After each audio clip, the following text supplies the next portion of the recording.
அனைவருக்கும் வணக்கம். நம்ம இங்கிலீஷ்ல டெய்லியும் டே ஷீட்ஸ் வந்து பார்த்துட்டே இருக்கோம். ஸோ இன்னைக்கு டே ஷீட்ல என்ன பார்க்க போறோம் ஃபர்ஸ்ட் பார்த்தோம்னா ஹவுஸ் ஆன் எல்ம் ஸ்ட்ரீட்ங்கிற போயம்ல இருந்து ஆரம்பிக்க போறோம். சரிங்களா? So house on Elm Street யார் எழுதியிருப்பாங்க அப்படின்னு பார்த்தோம்னா நமக்கு Nadia Bush. So Nadia Bush எந்த கண்ட்ரி ஆத்தர், நேஷனாலிட்டி என்ன அப்படின்னு பார்த்தோம்னா அமெரிக்கன் ஆத்தர் இவங்க. சரியா?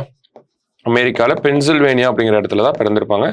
ஸோ ஜஸ்ட் ஒரு ஹவுஸை பற்றி, ஒரு ஹவுஸ் அந்த ஹவுஸோட மிஸ்டீரியஸ் திங்ஸை பற்றி தான் இந்த போயம்ல வந்து நமக்கு சொல்லியிருப்பாங்க. ஹவுஸ் பக்கத்தில் ஒரு ட்ரீ இருக்கு, இந்த மாதிரியான விஷயங்கள் ஜஸ்ட் பேசிக்காக ரொம்ப ஈஸியாக இருக்கக்கூடிய ஒரு போயம் தான். அந்த ஹவுஸ் வந்து இனிஷியலி அலைவா இருக்கு நைட்ல, and then towards the end of the போயம்ல பார்த்தோம்னா the house begins to fade away அப்படிங்கிறதுலாம் நமக்கு ஆத்தர் நமக்கு அந்த ஹவுஸை வந்து லைவ்லியா டிஸ்கிரைப் பண்ணியிருப்பாங்க. சரியா? ஸோ அதில் இருக்கக்கூடிய கொஸ்டின்ஸ் வந்து பார்ப்போம். The author of the poem house on the Elm Street அப்படிங்கிற யார் எழுதியிருக்காங்கன்னா நாதியா புஷ், அமெரிக்கன். எங்க பிறந்திருக்காங்க அப்படின்னு பார்த்தோம்னா செப்டம்பர் 24 பிறந்திருக்காங்க. அடுத்தது எங்க இருக்காங்க அப்படின்னு பார்த்தோம்னா சோமர்செட் இன் பென்சில்வேனியா, அமெரிக்கா, அங்கதான் வந்து இருக்காங்க. சரியா? அடுத்து what type of movie the poet loves அப்படின்னா பேரநார்மல் ஆக்டிவிட்டி அப்படிங்கறத கொடுத்துருக்காங்க நமக்கு. அடுத்தது in what way is the tree a mystery அப்படின்னு கேட்டிருப்பாங்க. ஸோ ட்ரீ பார்த்தோம்னா இட் நெவர் க்ரோஸ் லீவ்ஸ் அப்படிங்கிற ஒரு லைன் கொடுத்துருப்பாங்க. And then small and tall பத்தி சொல்லியிருப்பாங்க.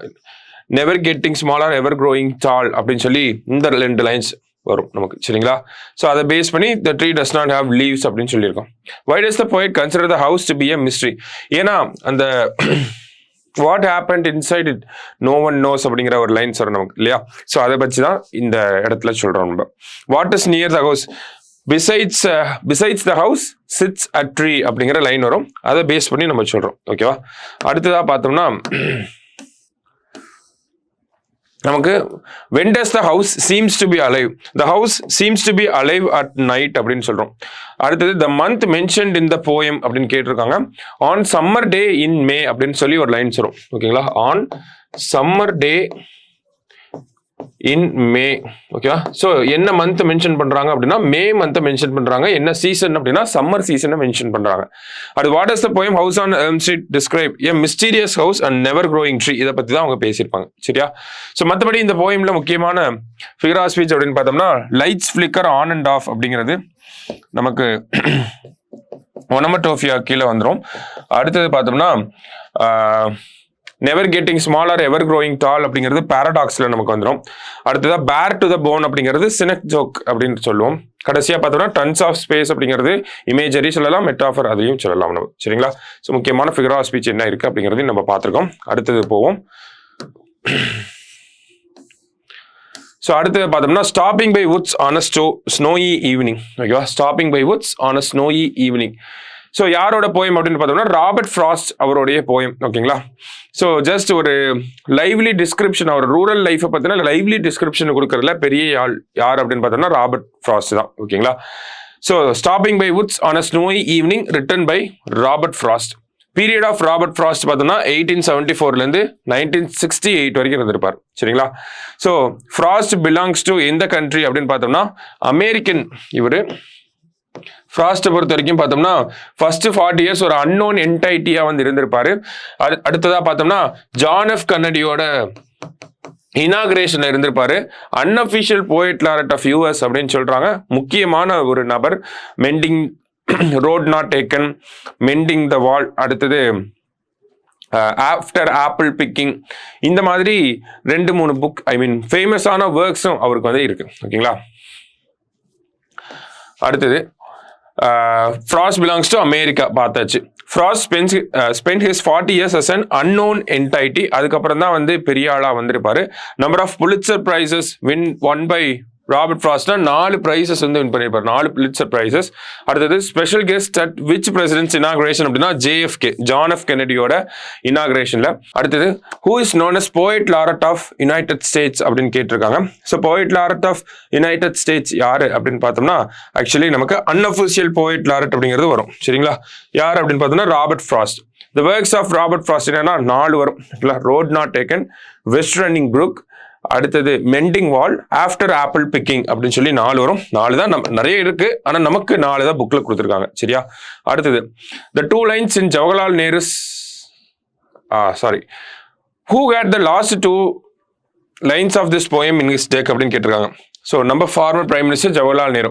அது என்ன லைன்ஸ் அப்படின்றத அடுத்த கொஸ்டின்ல கேட்டிருக்காங்க. என்ன லைன்ஸ் அப்படின்னு பார்த்தோம்னா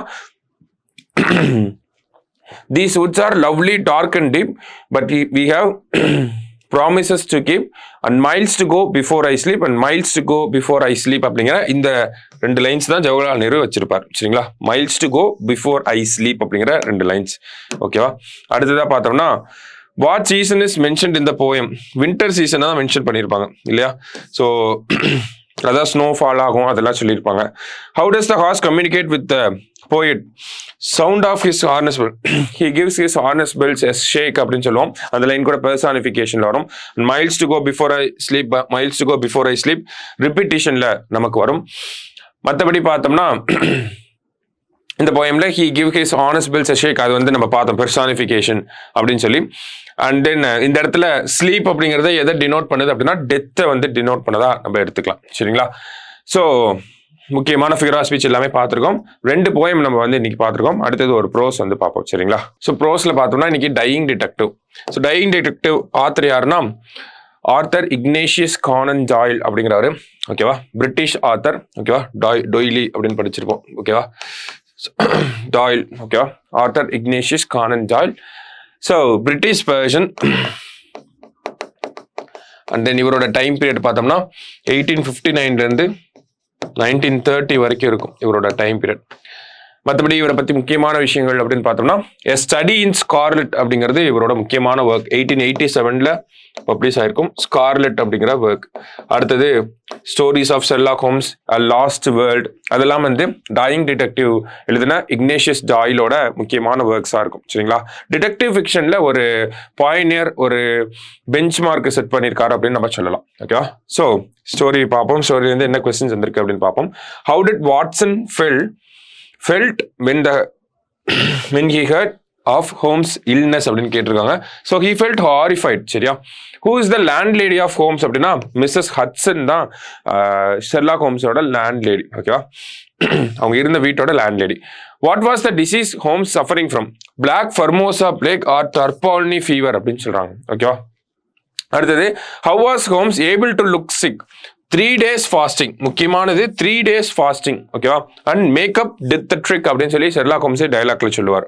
அடுத்தது வாட் இஸ் half crown அப்படின்னா பிரிட்டிஷ் ஃபார்மர் காயின். ஓகேங்களா? So it is equal to 2 shillings and 6 pence. ஓகேவா? ஆக்சுவலி நமக்கு கிளாசரியில பார்த்தோம்னா 12 1/2 அப்படின்னு சொல்லி கொடுத்துருப்பாங்க. 2 shillings and 6 pence. ஓகேவா? அடுத்தது what is the value of half crown அப்படின்னு கேட்டிருக்காங்க. So value of half crown பார்த்தோம்னா 2 shillings and 6 pence அப்படிங்கிறதா கரெக்ட். ஓகேவா? அடுத்தது the disease is from deadly contagious disease எங்க இருந்து வந்திருக்கும்னா சுமத்ரால இருந்து வந்திருக்கும். அடுத்தது Watson suggested to bring Jasper Meek, Penrose Fisher, அடுத்தது எயின்ஸ்ட்ரி. 3 பேத்தையும் யார் சஜஸ்ட் பண்ணியிருப்பாங்க அப்படின்னு கூட கேட்கலாம். யார் சஜஸ்ட் பண்ணியிருப்பாங்க அப்படின்னா நமக்கு வாட்சன் சஜஸ்ட் பண்ணியிருப்பாரு. ஆனால் ஷெர்லாக் ஹோம்ஸ் யார் தான் கூட்டிட்டு வரணும்னு சொல்லியிருப்பாரு? நமக்கு கல்வர்ட் அண்ட் ஸ்மித்தை தான் கூட்டிட்டு வரணும் அப்படின்னு சொல்லியிருப்பாரு. ஓகேங்களா? அடுத்ததா பாருங்க. What is the mantelpiece here அப்படின்னு கேட்டிருக்காங்க. A small black ivory box. இதெல்லாம் லைன் பை லைன் படிச்சதான் கண்டுபிடிக்க முடியும். லைன் பை லைனும் கேட்க ஆரம்பிச்சுட்டாங்க. ஓகேவா? அடுத்தது what did Holmes ask Watson to do until 6 o'clock? ஏதாவது புக்கு படிக்க சொல்லியிருப்பாரு. 6 மணிக்கு மேலதான் இங்கிருந்து போகணும், அது வரைக்கும் நீங்க தான் இருக்கணும் அப்படிங்கிறத ஸ்ட்ரிக்டா சொல்லியிருப்பாரு. வேர் டிட் கல்வர்டன் ஸ்மித் லிவ்ஸ் அப்படின்னு கேட்டாங்கன்னா இந்த அட்ரஸை ஷெர்லாக் ஹோம்ஸ் தான் அட்டர் பண்ணியிருப்பார். 13 லோவர் பர்க் ஸ்ட்ரீட் அப்படின்னு சொல்லி. ஆக்குபேஷன் ஆஃப் கல்வர்டன் ஸ்மித் முக்கியமான கொஸ்டின். ஓகேவா? டாக்டர் அப்படின்னு போட்டுறக்கூடாது. He is a planter. ஓகேவா? ஆக்குபேஷன் ஆஃப் கல்வர்டன் ஸ்மித், அவர் வந்து ஒரு பிளான்டர். ஏன்னா மேல பார்த்தோம் ஜாப்பர்மிக், பென்ரோஸ் ஃபிஷர், ஐன்ஸ்ட்ரி, அடுத்தது கல்வர்டன் ஸ்மித் எல்லாரும் பேரையும் கொடுத்துட்டு ஆட் ஒன் அவுட் அப்படின்னு கேட்டா நம்ம மாட்டிப்போம். ஸோ கல்வர்டன் ஸ்மித் தான் அந்த இடத்துல ஹி இஸ் அ பிளான்டர். சரியா? அடுத்தது who is the inspector of Scotland Yard அப்படின்னு கேட்டிருக்காங்க. யார் inspector? I arrest you on the charge of murder அப்படின்னு சொல்லி இன்ஸ்பெக்டர் மார்டன் தான் வந்து அரெஸ்ட் பண்ணியிருப்பார். சரியா? அடுத்தது who appeared at the doorway of Culverton Smith? யாரு போயிருப்பா? பட்லர் வந்து கதவு திறக்கிறப்ப முன்னாடி யார் நிற்பானா வாட்சன் தான் வந்து நிற்பார். ஓகேங்களா? வாட்சன் டோர்வேல யார் வந்து நின்றுப்பாங்க அப்படின்னு பார்த்தோம்னா ஸ்மித்தோட பட்லர் தான் வந்து இருந்திருப்பார். ஓகே? பட்லர்னா பர்சனல் அசிஸ்டன்ட் மாதிரி, ஒரு வேலைக்காரங்க மாதிரி. சரியா? அடுத்தது what is the appearance of Culverton Smith அப்படின்னு பார்த்தோம்னா frail man with bald head அப்படின்னு சொல்லி கொடுத்துருப்பாங்க. ஓகேவா? On which day the box came by post அப்படின்னா வெட்னஸ்டே வந்திருக்கும். By any chance you received அந்த வெட்னஸ்டே ஏதாவது வந்துருச்சா பை எனி சான்ஸ் அப்படின்னு கேட்டிருப்பாங்க. ஓகேவா? So Wednesday. ஓகேவா? On which case Holmes has been working on case at Rotherhithe அப்படின்னு கொடுத்துருப்பாங்க. ஓகேவா? Case at rather height. ஓகேவா? Culverton Smith murdered whom. Culverton Smith அவரோட நெஃப்யூ விக்டரை வந்து கொண்டிருப்பார். கரெக்டா? Poor Victor was a death man on 4th day அப்படின்னு சொல்லி படிச்சிருப்போம். சரியா? ஸோ விக்டர் தான் வந்து கொண்டிருப்பார். ஓகே, அடுத்தது ஹூஸ் ஜோசப் பெல் அப்படின்னு கேட்டிருக்காங்க. ஜோசப் பெல் எடின்பர்கை சேர்ந்தவர். இவர் தான் வந்து ஆக்சுவலி வந்து his diagnostic approach to medicine inspired Arthur Doyle அப்படின்னு சொல்லி நமக்கு கொடுத்துருப்பாங்க டூயினோல. So is a lecturer in medicine. ஓகேவா? அடுத்தது பாருங்க, where did Joseph Bell born அப்படின்னு பார்த்தோம்னா எடின்பர்க். ஓகேவா? அடுத்தது full name of Arthur Conan Doyle. Sir அப்படிங்கிற பட்டம் யாருக்கு இருக்கு அப்படிங்கிறத கூட கேட்கலாம் நம்ம ஆத்தர்ஸ்ல. ஸோ ஆர்தர் இக்னேஷியஸ் கானன் டாயிலுக்கு தான் சார் அப்படிங்கிற பட்டம் இருக்கு. ஸோ ஃபுல் நேமும் இதுதான், sir Arthur Ignatius Conan toil. ஓகேவா? அடுத்தது Arthur Conan toil is a British writer அப்படின்னு சொல்லி வரும். சரியா? A study in Scarlet published in 1887 நமக்கு பப்ளிஷ் பண்ணியிருப்பாங்க. காண்ட் அப்படின்னா லீன் அப்படின்னு அர்த்தம். சரிங்களா? காண்ட் அப்படின்னா லீன். ஓகே, ஒல்லியா இருக்கிறதா காண்ட் அப்படின்னு சொல்லுவாங்க. ஒல்லியா இருக்கவங்களா காண்டா இருப்பாங்கன்னு சொல்லி ஞாபகம். ஓகேவா? So what it Holmes ask Watson to do before leaving is room. என்ன பண்ண சொல்லியிருப்பாருன்னா காயின்ஸ் எடுத்து அந்த கோட்ல இருக்கக்கூடிய வாட்ச் பாக்கெட்ல வந்து போட சொல்லியிருப்பாரு. அடுத்தது பார்த்தோம்னா கேஸ் லேம்ப் வந்து எரிக்க சொல்லியிருப்பாரு.